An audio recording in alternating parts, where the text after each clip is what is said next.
ULRIK. We're now moving into our presentation of some of the documentarians here in Scandinavia that are fighting this issue every day. Yes. ULRIK. Hello. Thank you for having me here. My name is ULRIK IMTIAZ ROLFSEN. I'm a Norwegian filmmaker. I've been making a documentary for the last 2 years. I don't have any images to show you because I can't. The film is nearly done. It started out as a tiny side project. I was making another documentary about forced marriages in the Pakistani culture in Oslo. My background is that my father came here as an immigrant from Pakistan. My mom is Norwegian. So I was exploring that, and one of the journalists I was working with at that time said, I have an access to one of the more infamous Islamists in Norway, and he wanted to know if I would join him in trying to make this film, and I said, sure, that's very interesting. And then I gave him some equipment and some funding, and he started following this Islamist.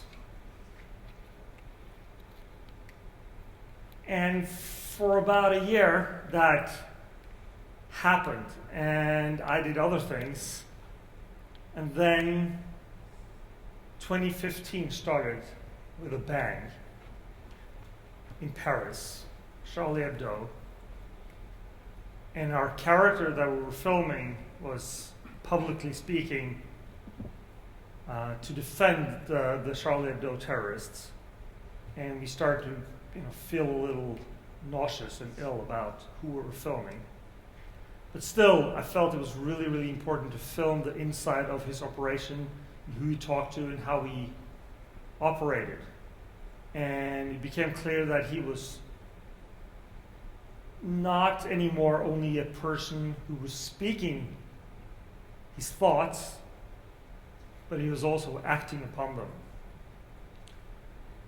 Then, in rapid succession, came the terrorism act in Copenhagen, which he always also applauded. And then one summer day in June, same year, he invited my journalist or my co-film director to join him on a trip. But he wouldn't say what the trip was. We discussed whether we should do it or not, and we found out we wanted to do it. And we were kind of debating what is going to show us, and it turned out to be the first leg of a trip of a young Norwegian Islamist, a blonde 18-year-old kid, just turned 18, on his first leg on his trip to Syria, which is an offense in Norway if you plan to join a terrorist organization. Now, we filmed the trip. He didn't say he was going to join a terrorist organization, so that's a matter of the courts. And that court case will begin in 2 days from now, and it's 1 year and 5 months, I believe, after that day that we filmed.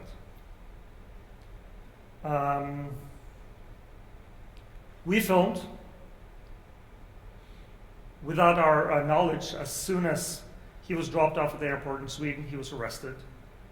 My journalist came back, and within 10 minutes of him returning to my house with the flash memory cards, I heard walking. Had heard footsteps in my yard. I looked out. The 3 men just lurking around the house in all weather gear, look like they're going on a mountain trip. I went outside and asked, who are you? And they were the Secret Service Police of Norway. They had a warrant to seize my material. The warrant was not signed by the courts, only by the state attorney, state prosecutor. And being a semi-dark-skinned guy in Norway, I had learned the hard way that it's not smart to pose or show any opposition to the police, because they have the force to arrest you and do what they want. So I started negotiating with them, trying to be as nice as I could, and it ended up that I could copy the material I had about this kid, because the warrant was around this kid, 18-year-old kid that was arrested. And they said, we have to have that material. I said, it's unpublished, you can't have it, but they have to have it. And they also said that I could do whatever I wanted to, but they wouldn't leave my house without it. And it sure felt like a threat, and at least it was a promise that I felt was very true. So I gave him the material, and the very next day it blew up in the media, because we didn't shut up. We said it. We told everyone. And then we challenged the seizure of the material in the courts. Now, quickly, we lost in the first level of courts in Norway. We lost in the second level, and then Supreme Court took the case, and our case was that we said, well, the police cannot go into any media organization, and although, my company is me, so I'm a tiny company, but the police said we would do it to any newspaper or media house in Norway. And we said, you can't do that, because that takes away one of the fundamental rights of the democracy, that there is that the media has a right to protect its sources to get the truth out to the people.